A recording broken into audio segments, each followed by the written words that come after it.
tout de suite. Tête à tête.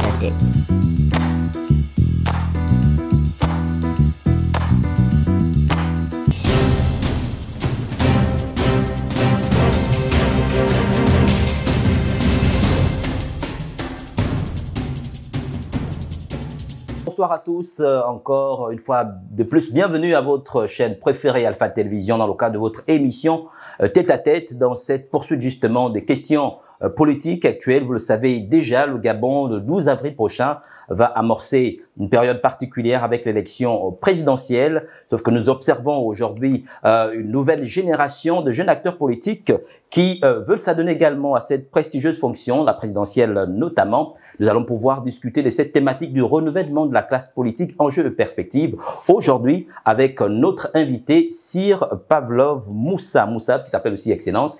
Il faut le dire également, c'est un analyste politique dynamique, jeune, apprécié de plusieurs plateaux télévisés au Gabon. Excellence Moussa, bonsoir. Bonsoir à vous et merci pour l'invitation. Et nous rappelons également que vous êtes secrétaire exécutif du Réveil patriotique. Secrétaire exécutif, porte-parole du mouvement politique chrétien, le Réveil patriotique. Alors, Sir, il faut le dire aujourd'hui également, vous êtes jeune Gabonais versé dans la politique. On vous a observé il n'y a pas longtemps avec, on va dire, Identité Nouvelle, qui est Identité Nationale, qui est également un parti politique. Vous étiez là-bas en tant que vice-président et aujourd'hui vous n'êtes plus. Qu'est-ce qui s'est véritablement passé pour que voilà, vous quittez le navire aussitôt? Ben, écoutez, vous savez, j'ai pour coutume de dire que lorsque vous vous embarquez sur une barque et que cette barque-là chavire alors que vous n'êtes pas encore loin du débarcadère, j'ai envie de dire, c'est une grâce que Dieu vous donne. Pourquoi? Parce que vos chances de survie sont plus grandes. Voilà. Donc, à partir du moment où vous vous rendez compte que l'aventure dans laquelle vous vous êtes engagé risque de ne pas vous amener là où vous voulez arriver. Pourquoi? Parce que il y a tout de suite des divergences de points de vue et de vision, d'opinion qui se posent. Comprenez tout de suite que votre place n'est pas là. Il va falloir que vous puissiez aller vous chercher ailleurs. C'est ce que j'ai fait. Tout simplement, moi et beaucoup d'autres qui m'ont suivi. Voilà. Et pourtant, de jeunes acteurs politiques gabonais, plein d'ambition, plein de talents, plein de rêves d'ailleurs pour leur pays. Est-ce que vous pensez que les jeunes sont prêts aujourd'hui, finalement, on va dire, à pouvoir briguer aux fonctions les plus prestigieuses, notamment celle de la présidence de la République, par exemple? Ben, écoutez, les jeunes sont prêts. Mais de quels jeunes parlons-nous exactement? Voyez-vous, lorsque nous parlons, par exemple, du renouvellement des acteurs ou des élites politiques, puisque c'est celui-là le thème, il faut savoir que, oui, il faut comprendre que le renouvellement dont nous parlons ici n'est pas qu'un renouvellement d'ordre numérique. Il ne s'agit pas de remplacer les anciens par de nouveaux, ainsi de suite. Non. Le renouvellement que nous prônons dans le cadre du réveil patriotique, c'est un renouvellement qui se passe d'abord sur le plan mental. Nous avons besoin des acteurs, d'hommes et femmes, animés par de nouvelles façons de faire, de nouvelles façons de penser le Gabon, de nouvelles façons d'agir. Voyez-vous, parce que lorsque nous parlons du système en place dans lequel nous avons baigné pendant près de 60 ans, un système, c'est des façons de penser. Un système, c'est une façon de voir le pays, c'est une vision. Un système, c'est des façons d'agir. Or, ces façons d'agir-là, ces façons de penser ont plombé le Gabon dans le chaos que nous connaissons. Donc, pour sortir de là, il faut de nouveaux acteurs, mais des acteurs qui sont animés par une nouvelle vision, une nouvelle mentalité, de nouvelles façons de faire et qui sont réellement animés par le désir de se mettre au service de ce pays. Ce sont des hommes et des femmes qui doivent aimer le Gabon sans savoir pourquoi. Mais est-ce que c'est aussi facile pour ces jeunes-là qui ont grandi dans un pays où finalement on est presque baigné, si vous voulez, un peu par, on va dire, la même mentalité, les mêmes dons. Je veux parler par exemple du système qui nous a vu grandir et naître, du système Bongo PDG depuis près de 50 ans, notamment même lorsqu'on organise, si tu le veux bien, dans certains établissements. En ce qui concerne, par exemple, les coopératives qui dirigent généralement, on voit déjà ces jeunes-là animés parfois des mentalités dans lesquelles on a tous baigné. Est-ce que finalement, on peut aujourd'hui dire que ces jeunes-là sont aptes à pouvoir justement divorcer d'avec la mentalité qui nous a, on va dire, un peu baigné dans le pays? Tout n'est qu'une question de volonté. Voyez-vous, lorsqu'on parle, par exemple, du tiers-monde, d'accord? Le tiers-monde n'est pas qu'un lieu géographique. Le tiers-monde, ce sont surtout les valeurs dans lesquelles les uns et les autres ont baigné et surtout les valeurs que vous décidez, vous, d'épouser. Voyez-vous, à partir du moment où vous vous rendez compte que ces valeurs-là ne vous mèneront pas vers l'excellence, ces valeurs-là ne prônent pas un réel développement qui soit économique ou social, d'accord, plus inclusif, mais vous avez, à partir du moment où vous avez pris conscience de cela, vous pouvez rompre radicalement, catégoriquement avec ces valeurs-là. Et aujourd'hui, il y a plus en plus de Gabonais, de jeunes, d'accord, qui, pour la plupart en milieu chrétien comme moi, par exemple, qui aujourd'hui baignent dans d'autres valeurs qui n'ont rien à voir avec les valeurs prônées par l'ensemble, d'accord, qui aujourd'hui peuvent faire ou proposer autre chose, qui aujourd'hui constituent ou représentent une réelle alternative à ce que nous connaissons. C'est un peu cet espoir-là que nous portons et qui nous donne l'audace d'espérer qu'un autre Gabon est possible. Et où puiser justement ces valeurs-là qui peuvent permettre à ces jeunes de pouvoir justement être renouvelés de cette mentalité dont vous évoquez? Dans le cadre du réveil patriotique que je représente ici, ces valeurs-là, nous les puisons dans la constitution chrétienne, j'y arrive, qui est la Bible. Voyez-vous, pourquoi aujourd'hui nous mettons en avant cette casquette de jeunes leaders politiques chrétiens? Pourquoi? Parce que dans ce pays, on nous a laissé croire que le jeune chrétien ne doit pas faire la politique. Le jeune chrétien doit se mettre en marge de tout ce qui concerne la gestion de la vie de la société. Nous nous sommes trompés. Donc c'est cette mauvaise façon de voir, cette mentalité-là qu'aujourd'hui nous voulons reformuler ou reformater. Pourquoi? Parce que nous pensons que les jeunes chrétiens, notamment à travers les valeurs dont nous sommes porteurs, représentent une réelle alternative en ce qui concerne le renouvellement du personnel ou des élites politiques dans ce pays. Et vous parlez justement des valeurs chrétiennes. Est-ce qu'on peut bien savoir justement ces valeurs dont peuvent être animés ces jeunes chrétiens pour pouvoir justement impulser cette nouvelle dynamique en termes de gestion de la cité? Mais ça commence par la justice. Le Dieu chrétien est un Dieu de justice. Les valeurs chrétiennes, c'est le partage. Les valeurs chrétiennes que nous prenons ici, c'est l'amour du prochain. Voyez-vous, on ne peut pas aimer l'autre et faire en sorte que cet autre-là puisse souffrir, poser des actes qui vont causer du tort à cette personne-là. Pourquoi aujourd'hui nous avons des hommes et des femmes qui détournent l'argent qui est censé servir à la construction des écoles, des routes, des hôpitaux, ainsi de suite? Parce que ces personnes-là ne sont pas animées par un réel amour du prochain et de ce pays-là. Sinon, comment est-ce qu'on peut aimer ce pays, aimer l'autre et poser des actes aussi graves comme ce que je viens de décrire ici? Permettez peut-être de faire un tour en arrière un peu avec, on va dire, le président Omar Bongo. Permettez de revenir sur l'homme qui, pour certains, était un véritable patriote. D'ailleurs, à chaque fois qu'il rencontrait certains doyens, soit politiques ou religieux, pour ne pas le dire, qui disaient, est-ce que vraiment ces personnes aimaient le Gabon? Pourtant, on va dire au crépuscule de sa vie, on a vu quasiment le chaos installé. Est-ce que vous ne pensez pas qu'également le domaine politique peut être aussi, si vous voulez, un domaine où certains obstacles peuvent parfois vous amener à diluer un peu vos valeurs? Oui, vous savez, tout système est souvent plus fort que les hommes. Voyez-vous. Mais nous avons toujours ce qu'on appelle le libre arbitre. Donc, ce n'est pas une excuse ici que de dire, ben, écoutez, c'est le système qui m'a contraint à diluer mes valeurs. Non.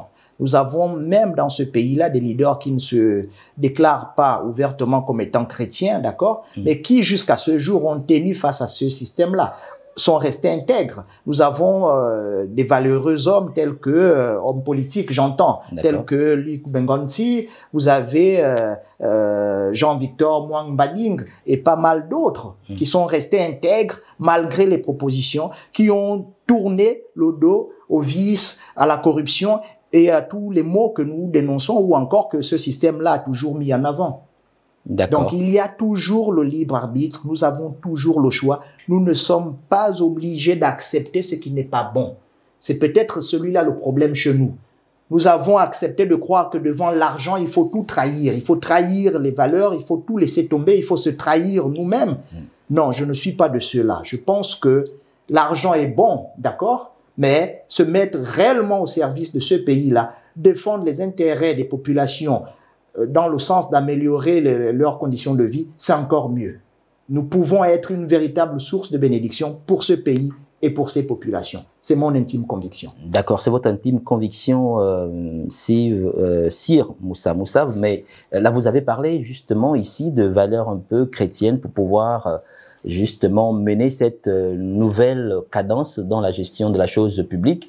Mais est-ce que vous ne pensez pas également qu'avec les valeurs traditionnelles que regorgent plusieurs pays africains, notamment le Gabon, ces valeurs traditionnelles-là, léguées par nos aïeux, puisse également permettre, on va dire, à cette nouvelle génération, sinon à des générations qui auront la possibilité de diriger leur pays, de pouvoir justement donner, on va dire, une nouvelle atmosphère à ce pays avec les valeurs justement héritées par nos ancêtres. Très bien.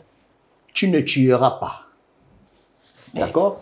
C'est un commandement. Il y a des ancêtres qui ne tuent pas. Nous n'avons pas attendu la religion chrétienne pour nous Bantous, d'accord? Nous Bantous, nous n'avons pas attendu la religion chrétienne pour avoir ces codes moraux-là et spirituels.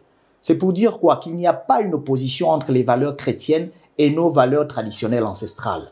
Ces valeurs-là préexistent le christianisme, d'accord? Je me présente ici en tant que chrétien parce que c'est la religion dans laquelle j'ai baigné. Je suis né dans un contexte où nous avons tourné le dos à nos valeurs morales et spirituelles traditionnelles, mais en même temps, je suis un chercheur qui va dépoussiérer ces valeurs-là et qui a pu se rendre compte que ces codes-là, nos sociétés africaines étaient réellement ancrées là-dedans.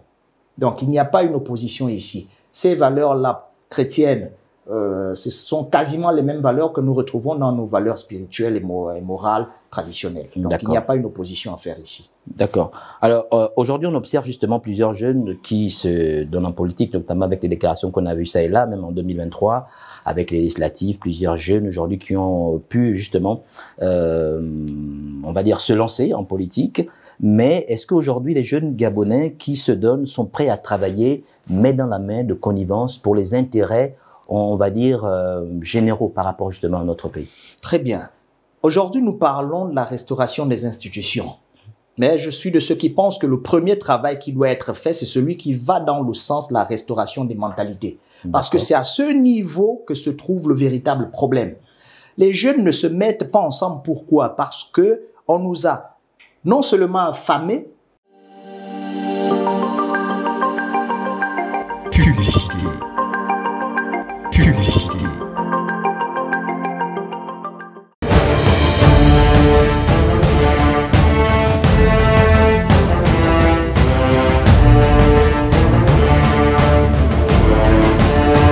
Chers abonnés de Alpha Télévision, nous sommes en 2025.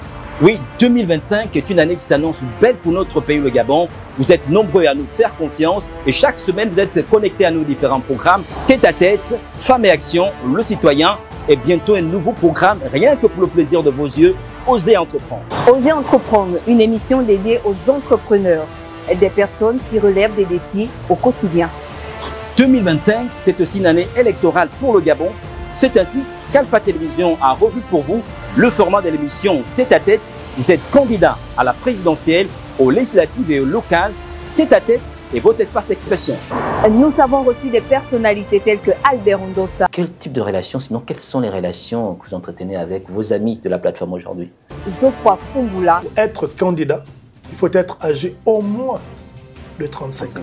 Pépési Oguligbede. Nous lui accordons le bénéfice du doute parce que nous avons déjà vu les prémices vraiment de cette volonté. Justine Lekobo. Monsieur Ricola, c'est un citoyen. Il est parti membre du COPIL citoyen. Jean-Rémy Yama. Nous ne sommes pas parfaits. Moi, je ne souhaiterais pas qu'on me donne tous les pouvoirs. Moi, je... Raoul Ovono. Mais je vous ai dit la différence entre le président de la transition et les autres hommes politiques se fait sur le pragmatisme. Et pourquoi pas vous? Pour tout contact, appelez au 077 46 02 43. Alpha Télévision, c'est l'excellence de la simplicité.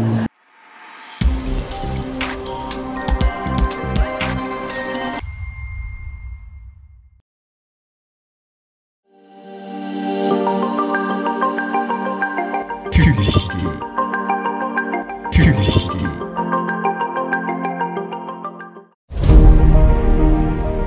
Dans le cadre de l'élection présidentielle du 12 avril prochain, le ministère de l'Intérieur et de la Sécurité informe les citoyens de l'ouverture d'une période exceptionnelle d'inscription et d'une phase de réclamation conformément aux dispositions légales en vigueur.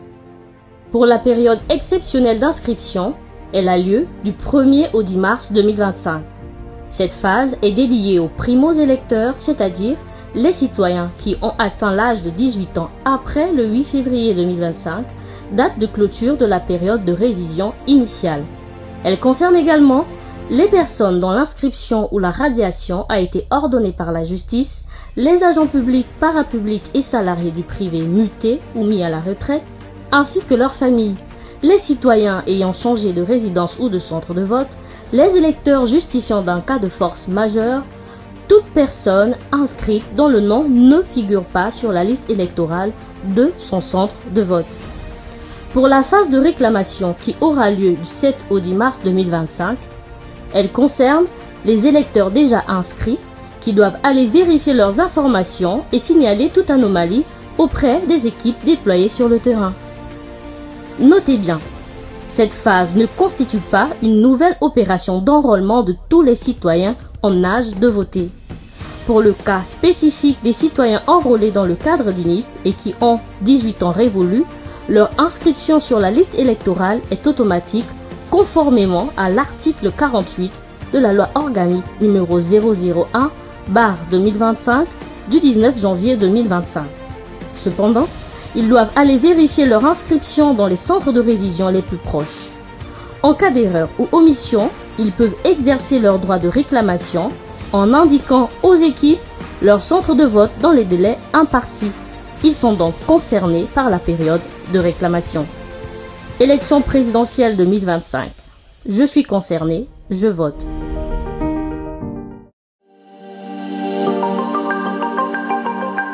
Publicité. Publicité. Alors Cyr, aujourd'hui avec toi, nous parlons justement de renouvellement de la classe politique. Alors, est-ce qu'aujourd'hui, il y a une nécessité évidemment de renouveler la classe politique gabonaise? Bien sûr qu'il y a une nécessité. Pourquoi? Parce qu'il suffit de se baser sur ce que nous observons aujourd'hui. Est-ce que l'état dans lequel se trouve notre pays est un bon état? Mais voyez-vous, ce n'est pas une fatalité. Le Gabon va mal et il y a des responsables. Ce n'est pas une fatalité. Il y a des hommes et des femmes qui sont responsables de ce chaos-là. Et ce sont pour la plupart des élites politiques. Donc, à partir du moment où vous avez une génération qui a échoué en ce qui concerne la gouvernance d'un État, il y a nécessité de procéder à un remplacement. Mais le renouvellement ou le remplacement dont nous parlons ici ne doit pas être un simple remplacement numérique. D'accord. Voilà. Pourquoi? Parce que il faut qu'il y ait un véritable travail au niveau des mentalités. Ça ne sert à rien de faire en sorte que ceux qui sont là partent et les remplacer par d'autres, aussi jeunes soient-ils, mais qui sont animés par la même mentalité, les mêmes façons de faire, la même vision rétrograde de la gestion de la chose publique. Sinon, nous allons tourner en rond, nous allons toujours demeurer dans ce chaos-là dans lequel nous nous trouvons. Il est temps que nous puissions faire en sorte qu'il puisse émerger une nouvelle génération de leaders politiques animés par de nouvelles valeurs. Des hommes et des femmes qui aiment réellement ce pays, qui aiment le Gabon sans savoir pourquoi et qui sont réellement animés par le désir d'être une source de bénédiction pour ce pays et pour ses populations. C'est de ces hommes-là dont on a besoin. Et ces hommes-là, il leur faut des valeurs. Ces valeurs-là, nous, dans le cadre du réveil patriotique, qui est un mouvement politique chrétien, d'accord, nous les puisons dans la Bible. Mais nous pouvons aussi les puiser dans nos valeurs traditionnelles ancestrales. Ce sont les valeurs d'amour pour le prochain. Ce sont les valeurs de justice, les valeurs de travail, les valeurs, j'ai envie de dire, d'amour ici. D'accord? Donc, il faut que nous puissions tout baser sur l'amour. L'amour pour le prochain, l'amour pour ce pays. Que nous puissions nous baser sur la justice. Justice pour l'autre, justice pour ce pays. Il faut que nous puissions replacer, par exemple, ce que je vais appeler ici la justice redistributive au centre. Qu'est-ce que c'est ou en quoi consiste-t-elle? Elle consiste à faire en sorte que chaque Gabonais puisse, par exemple, bénéficier d'un revenu minimum. Pourquoi? Parce que nous sommes peu nombreux et nous avons suffisamment de richesses. Nous ne pouvons pas continuer à vivre dans un pays aussi riche et observer autant de pauvres et de pauvreté autour de nous. C'est une insulte. C'est un réel problème qu'il va falloir résoudre et auquel il va falloir que nous puissions nous attaquer. Alors, vous l'avez souligné, la question de la mentalité reste véritablement une montagne russe. Alors, aujourd'hui, est-ce que vous pensez justement qu'il serait facile, on va dire, de transformer ce mindset-là en un coup de bâton magique? Est-ce que ça ne prendra pas assez de temps? Sinon, comment faire pour arriver justement à mener cette nouvelle impulsion en termes de changement de valeur dans le système, on va dire, de ces jeunes qui aujourd'hui ont baigné dans des valeurs peut-être qui ne concordent pas aujourd'hui avec ce que vous prenez? Vous savez, un peuple, on l'éduque.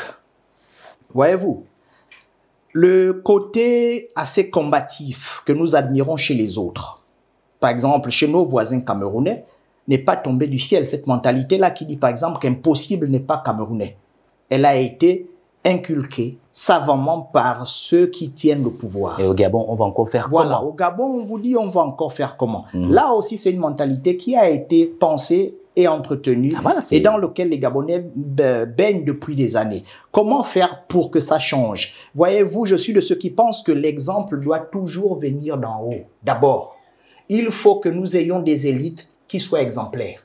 Il faut que nous ayons des élites qui soient des exemples à suivre sur le plan moral, par exemple. D'accord? Il faut que nous ayons des élites qui ont un réel souci de se mettre au service de ce pays et de ses populations.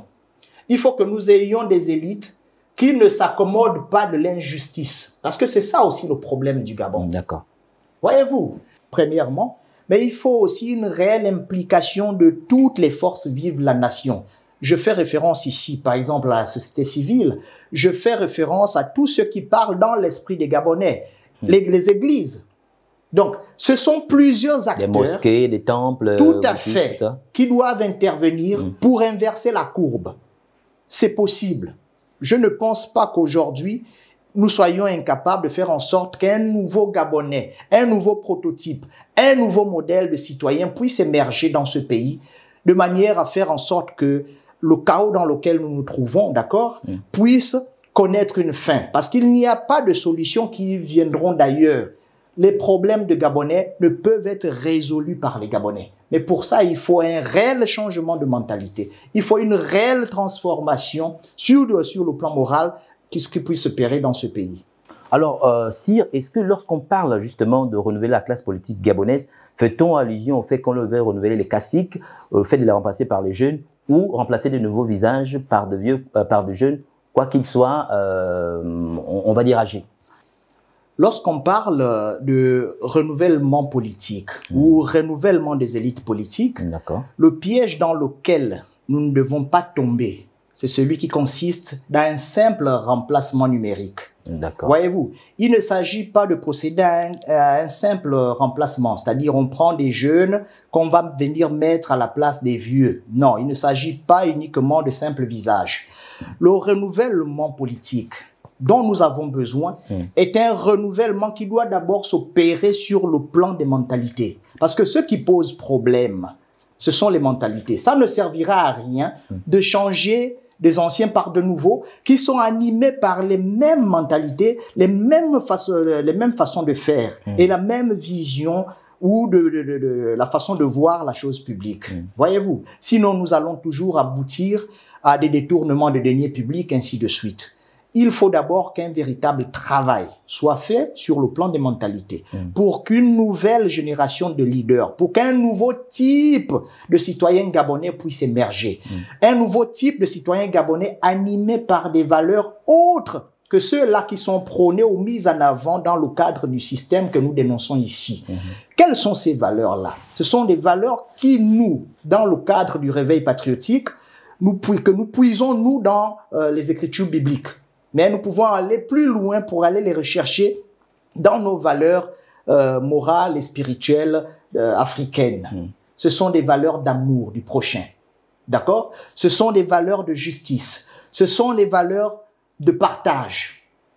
Nous sommes aujourd'hui dans un pays qui manque, ou du moins qui a failli sur le plan de ce que je vais appeler la justice redistributive.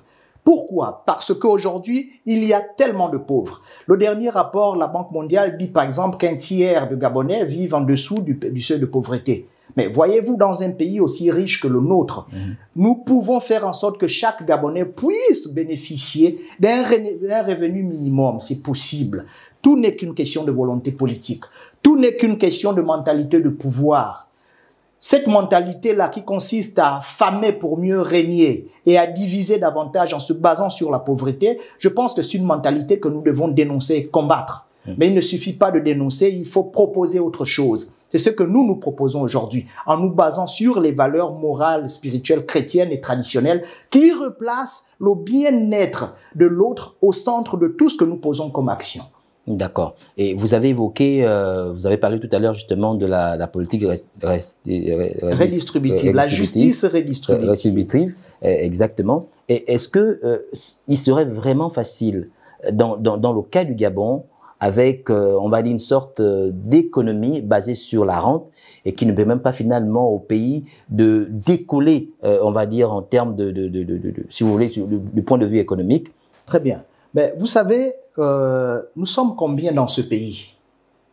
Lorsque nous faisons un décompte, d'accord, nous sommes à 2,3 millions. Et lorsque nous parlons de 2,3 millions, il faut inclure les non-gabonais. N'oublions pas que nous avons dans ce pays été victimes de ce que je vais appeler ici l'immigration sauvage. Donc ça veut dire quoi concrètement? Nous ne sommes pas si nombreux que ça. Allez-y faire le ratio entre le nombre de Gabonais et les richesses dont nous disposons. Non, avant d'accuser l'extérieur, il faut aussi que nous puissions regarder nous-mêmes à notre niveau. Allons un peu voir les détournements. Comment se chiffrent-elles? Dans ce pays, les détournements ne se comptent qu'en termes de milliards. Mais c'est de l'argent qui aurait pu être investi dans le sens de faire en sorte que les Gabonais soient mieux logés, soient mieux soignés et mieux éduqués. Tout simplement. Mais à partir du moment où il y a eu ce laisser-faire-là, d'accord? Ne soyons pas surpris qu'il y ait autant de pauvres sur le plan financier, spirituel, ainsi de suite. Pourquoi? Parce qu'il n'y a pas eu cette justice redistributive dont je parle ici. Il n'y a pas eu cette mentalité-là qui consiste à se dire, ben, écoutez, cet argent-là, au lieu que j'aille le mettre dans les paradis fiscaux, il faut qu'il puisse réellement servir à ce pourquoi il a été récolté, notamment dans le sens de construire des écoles, des routes, ainsi de suite. D'accord. Avec vous, nous parlons toujours justement de cette question de renouvellement de la classe politique et nous restons dans le cadre du Gabon. Est-ce que vous pensez que justement cette jeunesse gabonaise est-elle prête finalement à travailler main dans la main, dans un esprit d'unité, sinon travailler ensemble pour les intérêts justement de la nation? Alors, est-ce que les jeunes sont aujourd'hui capables de se mettre ensemble, la jeunesse gabonaise, nous dit, pour relever certains défis? Exactement. Je ne dirais pas oui totalement. Pourquoi? Parce que nous vivons dans un contexte où nous avons été affamés, d'accord, pour mieux régner. Nous avons été divisés pour mieux régner, pour mieux nous dominer, d'accord? Donc, il y a un travail qui doit d'abord être fait sur le plan des mentalités. J'insiste sur la mentalité. Parce que tant qu'il n'y aura pas ce que nous appelons aujourd'hui une réelle restauration des mentalités, ça va être difficile que nous puissions voir émerger une réelle classe, un nouveau type de Gabonais réellement animé par le désir de se mettre au service du plus grand nombre, le désir d'être une source de bénédiction pour ces pays et pour ces populations. D'accord? Mais je reste optimiste parce que je me dis que je représente ou je fais partie de ces acteurs-là. Et c'est pourquoi aujourd'hui, je suis là devant vous. C'est pourquoi aujourd'hui, j'utilise les médias et tous les autres moyens de communication pour véhiculer un certain nombre de valeurs qui sont pour l'essentiel des valeurs chrétiennes, parce que n'oublions pas, je suis ici porte-parole d'un mouvement politique chrétien, d'accord, qui sont des valeurs d'amour, des valeurs de partage, des valeurs en fait de profond attachement pour ce pays, pour cette terre. Nous devons aimer le Gabon sans trop savoir pourquoi nous l'aimons. Nous devons réapprendre à penser Gabon d'abord. Publicité. Publicité.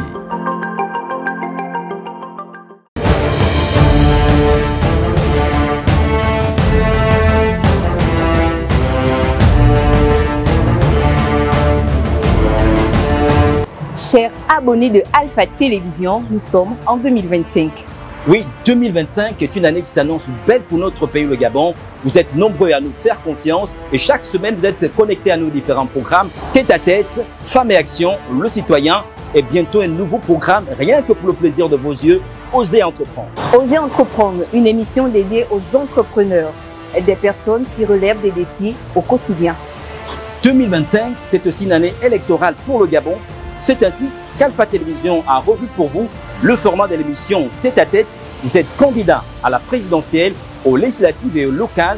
Tête à Tête est votre espace d'expression. Nous avons reçu des personnalités telles que Albert Ndossa. Quel type de relations, sinon quelles sont les relations que vous entretenez avec vos amis de la plateforme aujourd'hui?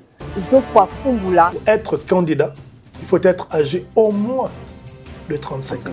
Pepesi Oguligbele. Nous lui accordons le bénéfice du doute parce que nous avons déjà vu les prémices au moins de cette volonté. Justine Lekogo. Monsieur Rekola, c'est un citoyen. Il est parti membre du COPIL citoyen. Jean-Rémy Yama. Nous ne sommes pas parfaits. Moi, je ne souhaiterais pas qu'on me donne tous les pouvoirs. Moi, je... Raoul Ovono. Mais je vous ai dit la différence entre le président de la transition et les autres hommes politiques se fait sur le pragmatisme. Et pourquoi pas vous? Pour tout contact, appelez au 077 46 02 43. Alpha Télévision, c'est l'excellence de la simplicité.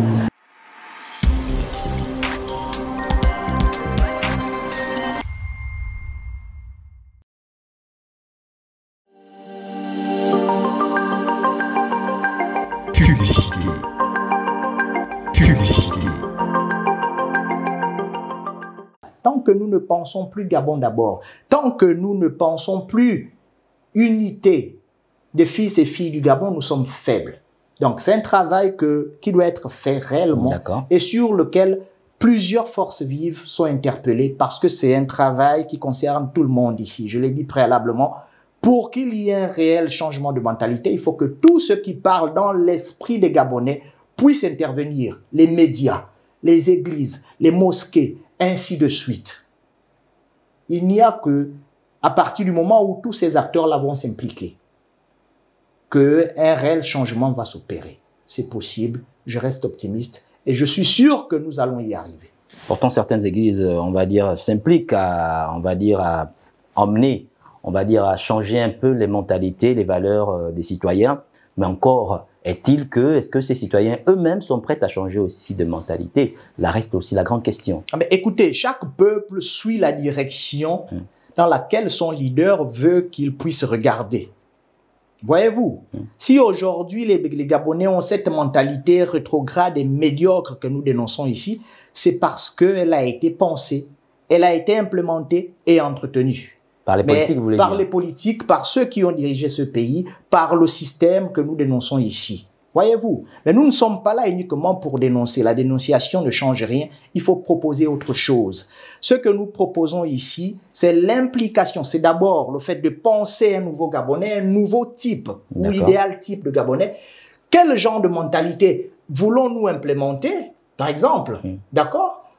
Mais c'est une sorte de mentalité ou une mentalité qui va dans le sens de se dire, ben écoutez, un autre Gabon est possible. C'est une mentalité qui va dans le sens de dire que moi, en tant que Gabonais, je ne suis pas obligé de verser dans tout ce qui n'est pas bon, tout ce qui va dans le sens de détruire ou faire du mal à l'autre pour prospérer. C'est une mentalité qui va dans le sens de se dire, ben, en tant que Gabonais, je suis capable. Voyez-vous, d'accomplir de grandes choses. Je suis capable d'être une source de bénédiction pour mon pays. Je suis capable, moi, à mon niveau, de poser des actions qui vont impacter positivement l'environnement dans lequel je me trouve. C'est souvent facile, vraiment d'avoir des beaux discours lorsqu'on n'a pas encore accédé, on va dire, à cette fonction prestigieuse. Comme disait peut-être, on va dire, un penseur, sinon un écrivain français, tout beau flatteur vit aux dépens de celui qui l'écoute. Généralement, les politiques gabonais, soient-ils jeunes ou vieux, ont toujours eu du bon discours en amont, mais lorsqu'ils accèdent, finalement, après, on voit finalement la couleur, le vrai visage de cette personne qui accède, on va dire, au vote présidentiel, quoique animé parfois d'une bonne mentalité. Très bien. Vous savez, lorsqu'on parle du tiers-monde, d'accord, on ne fait pas uniquement référence au lieu géographique. Le tiers-monde représente aussi un ensemble de valeurs, un ensemble de façons de faire dans lesquelles les uns et les autres grandissent, ou du moins qu'ils acceptent. D'accord. Voyez-vous, il y a certaines valeurs que nous, jeunes chrétiens, réunis dans le cadre du réveil patriotique, refusons. Pourquoi? Parce que ça ne sont pas des valeurs qui vont dans le sens d'occasionner un réel développement qui soit plus inclusif ou qui va dans le sens de faire en sorte qu'il y ait, ne fût-ce qu'un bout de pain pour chacun de nous d'un pays aussi riche. Voyez-vous, nous ne sommes pas obligés d'accepter la compromission. Nous avons toujours le libre arbitre. Nous ne sommes pas obligés d'accepter l'argent facile qu'on nous tend ou qu'on va sûrement nous tendre, d'accord, pour que nous puissions laisser ou abandonner certaines valeurs, certains idéaux ou certains combats. Il y a aussi là une responsabilité collective ou individuelle.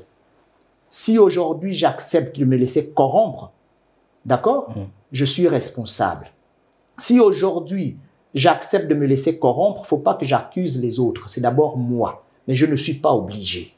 Voyez-vous? Donc, je ne suis pas de ceux qui pensent que lorsque nous nous lançons en politique, tout ce que nous pouvons proposer, c'est des discours mielleux ou encore mensongers. Non. Mais, sauf qu'on a souvent remarqué qu'il y a des personnes avant d'accéder, on va dire, à cette fonction prestigieuse, sont parfois animées justement de belles paroles, des beaux discours, des belles propositions, et peut-être même aussi avec une bonne mentalité. Sauf que quand elles arrivent, justement, au sommet de la pyramide, après, on change de veste. Qu'est-ce qui peut l'expliquer? D'accord. Je crois qu'il va falloir que nous puissions commencer par redéfinir ce qu'on entend par faire la politique.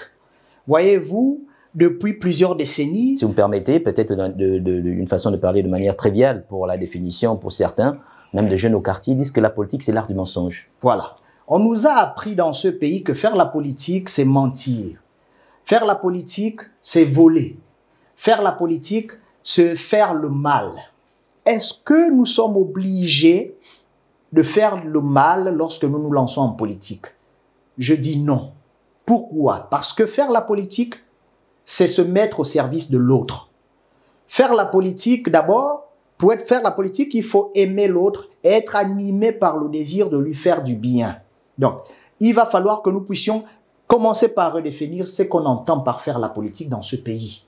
C'est la définition de l'analyse politique que vous êtes. Faire la politique, l'analyse politique chrétienne que je suis. D'accord. Pourquoi n'oubliez pas les valeurs qui sont les nôtres et sur lesquelles nous basons notre engagement. Ce sont les valeurs d'amour du prochain, les valeurs de justice et les valeurs de partage. Lorsque vous êtes animé, vous, par ces valeurs-là, et que vous vous lancez en politique, et que vous choisissez consciemment de maintenir ces valeurs-là, de faire de ces valeurs-là le moteur de toute action que vous posez, vous ne pouvez qu'être qu'un bon homme politique ou femme politique. Donc, c'est possible. Tout n'est qu'une question de valeurs que nous acceptons d'épouser. Nous avons aussi notre responsabilité, c'est celle de les trahir ou de maintenir ces valeurs-là. Faire la politique, ce n'est pas obligatoirement verser dans le mensonge, non. Faire la politique, c'est être animé par le désir d'être une source de bénédiction pour les autres et pour ce pays. Et je pense que c'est possible. Okay. Nous ne sommes pas obligés de faire comme les autres, surtout lorsque nous sommes conscients que ces autres-là ont lamentablement échoué, surtout lorsque nous sommes conscients que ces autres-là ont plombé ce pays-là dans le chaos, surtout lorsque nous sommes conscients que ces autres-là ont fait en sorte que nous puissions avoir autant de pauvres dans un pays immensement riche comme le nôtre. D'accord. Si on allons peut-être aborder... Un autre Gabon est possible. C'est mon intime conviction. Un autre Gabon est possible, vous l'avez signalé, mais nous restons dans la même thématique. Savoir que l'une des choses qu'on leur reproche parfois à cette jeunesse gabonaise, c'est qui souhaite justement le renouvellement de la classe politique, c'est qu'elle refuse parfois justement le fait d'apprendre auprès de certains mentors, c'est-à-dire ceux qui ont de l'expertise, de la matière, avant de se lancer. Tout à fait. Mais vous savez, un mentor, c'est un modèle à suivre. Un mentor, c'est le bon exemple, c'est-à-dire cet homme ou cette femme-là qui a su montrer ou être un exemple à suivre pour les nouvelles générations. Mais malheureusement, dans l'univers politique, chez nous, ces mentors-là, ces exemples à suivre ne sont malheureusement pas nombreux. Donc, comprenez aussi que les jeunes puissent refuser de se mettre sous la houlette ou sous le leadership de certains leaders à partir du moment où nous reconnaissons que beaucoup sont, par exemple, des commanditaires de crimes rituels, beaucoup ont été impliqués dans des détournements de deniers publics, ainsi de suite. Voilà. Mais je pense qu'il y a un problème de modèle. Voyez-vous. Mais s'il n'y en a pas, il faut les créer ou aller les chercher. Aujourd'hui, nous ne sommes pas obligés de nous mettre forcément sous des personnes physiques qui vivent dans ce pays, mais nous pouvons épouser des valeurs. Vous l'avez Tout signifié. part d'abord des valeurs que nous décidons ou sur lesquelles nous décidons ou choisissons de bâtir notre engagement politique. Tout n'est d'abord qu'une question des valeurs. Quelles sont les valeurs que nous, jeunes, voulons épouser? Quelles sont les valeurs que nous, jeunes, ou sur lesquelles nous basons notre action politique? Et lorsque nous nous lançons en politique, quels problèmes nous voulons résoudre? Parce qu'on ne se lance pas en politique pour dire, ben, écoutez, je vais parce que je vais soutenir le président ou je vais soutenir tel. Non. Lorsque tu te lances en politique, lorsque tu fais le choix ou décides d'être un leader politique, quel est dans ton environnement le problème que tu as cerné et auquel tu veux t'attaquer en te lançant en politique? Ça, c'est déjà un travail qui doit être fait par les jeunes, chacun à son niveau. Pourquoi? Parce que si nous nous lançons en politique sans réel objectif, sans aucun projet, sans aucune vision, nous allons être des hommes et des femmes politiques qui viendront reproduire les travers que nos aînés ont produits et qui vont davantage plomber ce pays-là. Or, ce que nous voulons, c'est sortir du chaos ou du marasme dans lequel nous nous trouvons aujourd'hui, parce que cette situation-là, il est effectivement possible d'en sortir. Mais pour en sortir, il faut qu'il y ait des hommes et des femmes qui sont porteurs ou habités par des valeurs autres que ceux-là qui ont poussé les uns et les autres à verser dans la démagogie, à verser dans les détournements de fonds, à verser dans les crimes, qu'ils soient financiers ou humains, ainsi de suite. Voilà. Un autre Gabon est possible, très chers téléspectateurs. Nous rappelons que vous suivez votre émission Tête à Tête. Aujourd'hui, nous échangeons sur la thématique du renouvellement de la classe politique gabonaise, enjeux et perspectives, avec le secrétaire exécutif de Réveil Patriotique, Sir Moussa Moussav. Alors, nous allons dans cette deuxième partie de notre émission, et très rapidement, vu que le temps nous est imparti, de parler à présent du Réveil Patriotique, secrétaire exécutif, porte-parole que vous représentez. Parlez-nous brièvement un peu de ce que cette plateforme politique. Alors, le Réveil Patriotique est un mouvement politique chrétien qui regroupe des jeunes chrétiens désireux d'apporter leur modeste contribution en ce qui concerne le rebâtissement de ce pays. Nous sommes convaincus, et je l'ai dit préalablement, qu'un autre Gabon est possible. Mais c'est un Gabon qui doit être bâti sur de nouvelles valeurs, qui sont pour nous des valeurs chrétiennes, des valeurs d'amour, des valeurs de justice, de partage, ainsi de suite. Donc, qu'est-ce que nous proposons? Nous proposons, nous ici, non seulement de créer une plateforme qui va permettre à ces jeunes chrétiens-là de s'exprimer, mais surtout de promouvoir les valeurs chrétiennes dans la vie politique et sociale. Nous pensons qu'il y a une réelle crise de valeurs dans ce pays-là et qui a causé ou occasionné le chaos dans lequel nous nous trouvons. Voyez-vous, le deuxième aspect que nous abordons ou que nous proposons ici, c'est de sensibiliser les citoyens à l'engagement politique inspiré par la foi chrétienne. Donc, ça va toujours dans le sens des valeurs, voyez-vous. Et également organiser des débats, des formations, des événements pour encourager la participation politique des jeunes chrétiens. Je l'ai dit préalablement, qu'on nous a laissé entendre ou croire qu'un chrétien ne doit pas faire de la politique. Non, il est temps que des jeunes se lèvent, des jeunes chrétiens, des jeunes habités par les valeurs d'amour du prochain, des valeurs de justice, de paix. On peut aussi parler des musulmans. Ainsi de suite. Non, je parle ici en tant que porte-parole d'un mouvement politique chrétien. Je vais pas remettre en cause la foi des autres, mais je prêche d'abord pour ma chapelle. Voyez-vous? Donc, j'invite tous les jeunes chrétiens qui sont animés par cet appel-là, qui ressentent en eux ce désir-là profond de s'engager en politique parce qu'ils ont quelque chose à proposer, parce qu'ils sont convaincus qu'ils représentent une alternative à ce que nous connaissons, de venir nous rejoindre. Parce que cette plateforme-là, je pense, est une véritable alternative, en ce sens qu'elle est porteuse des valeurs qui n'ont rien, qui manquent profondément dans ce pays, qui sont des valeurs d'amour, qui sont des valeurs de partage, qui sont des valeurs de justice et ainsi de suite. Ok, voilà. D'accord. Peut-être une dernière question avant de terminer notre émission, chers téléspectateurs, c'est de savoir quelle serait finalement la partition que devrait jouer justement le réveil patriotique dans cette élection, sinon dans cette période électorale au Gabon, notamment en commençant par la présidentielle, les législatives et les locales qui auront lieu en 2025. Ben, écoutez, nous avons, nous, fait le choix d'être des acteurs. Voilà, donc pour ce qui concerne l'élection présidentielle, il est évident que nous allons soutenir un candidat. Voyez-vous. Maintenant, pour ce qui concerne les législatives et les locales, le but ici est de susciter davantage de candidatures chrétiennes. Voilà, donc nous allons présenter des candidats à toutes les élections à venir, en ce qui concerne les élections législatives et locales et sénatoriales aussi, pourquoi pas. Voilà. Mais ce sont des candidatures qui sont portées par des valeurs chrétiennes, des valeurs d'amour, des valeurs de partage, de justice, ainsi de suite, qui sont des valeurs qui manquent, ou du moins qui ont été reléguées à un plan second en ce qui concerne l'engagement politique dans notre pays. Faire la politique, ce n'est pas voler. Faire la politique, ce n'est pas apprendre ou mentir. Faire la politique, ce n'est pas verser dans les détournements de fonds publics, ainsi de suite. Faire la politique, c'est être animé par le désir réel et profond d'être une source de bénédiction pour son pays et pour ses compatriotes. D'accord, Sir Moussa Moussav, si ce n'est pas trop vous demander, peut-être avant de mettre un terme final à notre émission, quel candidat soutiendrez-vous justement le 12 avril prochain? Alors, nous allons nous soutenir le candidat qui incarne le mieux les valeurs morales et spirituelles sur lesquelles nous basons notre action politique. Ce sont les valeurs de partage. D'accord. Ce sont les valeurs d'amour du prochain. Ce sont les valeurs d'amour pour ce pays.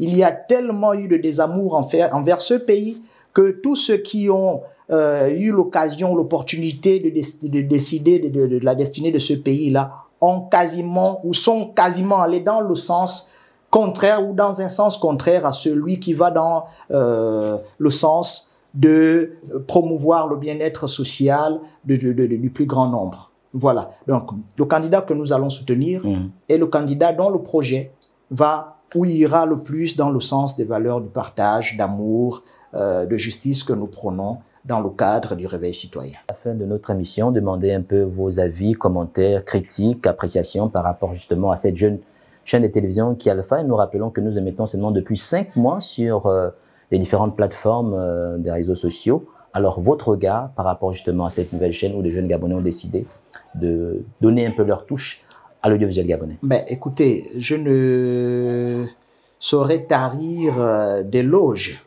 envers le travail de qualité que vous abattez ici. Et cela se mesure à l'aune des personnes et des personnalités que vous recevez ici. Voilà, beaucoup sont connus pour être des hommes et des femmes très rigoureux.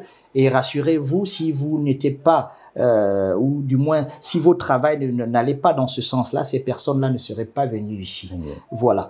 Donc, je parlais ici d'une jeunesse qui est réellement animée par le désir d'être des proposeurs ou du moins des problèmes solveurs, d'accord, donc qui ont détecté ou cerné des problèmes dans leur environnement et qui se lèvent pour apporter des solutions. C'est ce que Alpha TV a fait ici. Voilà. Nous devons entreprendre. Et entreprendre, c'est regarder dans son environnement immédiat, voir ce qui manque et proposer une solution. À partir du moment où vous proposez une solution et vous le faites d'une manière aussi excellente, nous ne pouvons que vous encourager. Alors là, vous faites du bon travail. Chapeau, chapeau les gars. Merci beaucoup Steve, parce que vous le dites dans une transparence intérieure. Merci. Publicité. Publicité.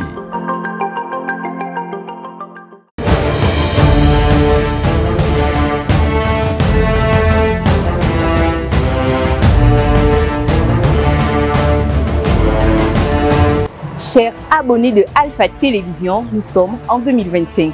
Oui, 2025 est une année qui s'annonce belle pour notre pays, le Gabon. Vous êtes nombreux à nous faire confiance et chaque semaine, vous êtes connectés à nos différents programmes. Tête à tête, Femmes et Action, Le Citoyen et bientôt un nouveau programme, rien que pour le plaisir de vos yeux, Osez Entreprendre. Osez Entreprendre, une émission dédiée aux entrepreneurs, des personnes qui relèvent des défis au quotidien. 2025, c'est aussi une année électorale pour le Gabon. C'est ainsi qu'Alpha Télévision a revu pour vous le format de l'émission Tête à Tête. Vous êtes candidat à la présidentielle, aux législatives et aux locales. Tête à Tête est votre espace d'expression. Nous avons reçu des personnalités telles que Albert Ondossa. Quel type de relations, sinon quelles sont les relations que vous entretenez avec vos amis de la plateforme aujourd'hui? Geoffroy Fumboula. Pour être candidat, il faut être âgé au moins de 35 ans. Pépési Oguligbede. Nous lui accordons le bénéfice du doute parce que nous avons déjà vu les prémices au moins de cette volonté. Justine Lekobo. Monsieur Ricola, c'est un citoyen.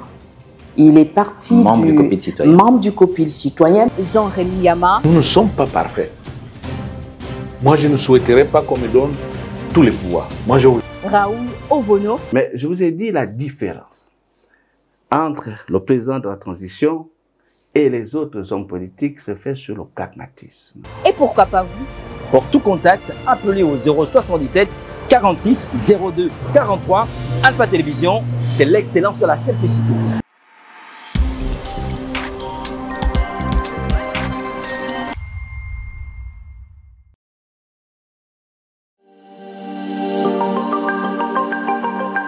Publicité. Publicité.